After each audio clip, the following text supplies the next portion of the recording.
The application will allow you to manage your employees' probation and also allow you to give reviews to your employees on probation period. So first you need to give the user rights to the users.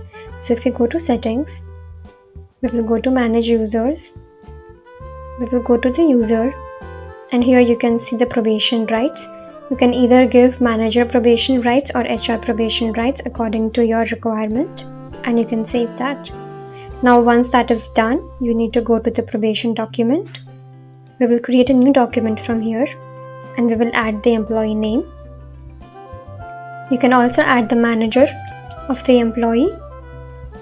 You can add the probation start date and also the probation end date. Once that is done, here you have the option to add the review of the employee. So you can click on add a line. You can add the review date. Who is the reviewer? You can add his or her name. You can add reviews in detail. So I will just add something over here.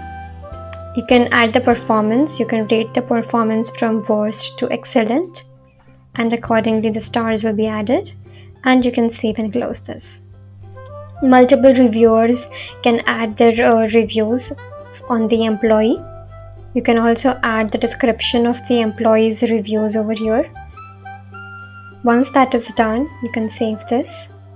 Once you save that, you can also send it for approval. So send probation review, and the manager can approve the request. So the manager can either approve the request or cancel the request accordingly. So this is the overview of how the probation document application works. I hope you liked the application, and if you have any queries, please leave your questions in the comment section below and we will get back to you with the solution.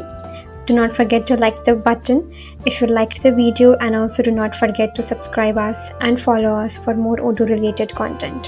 Until then, thank you.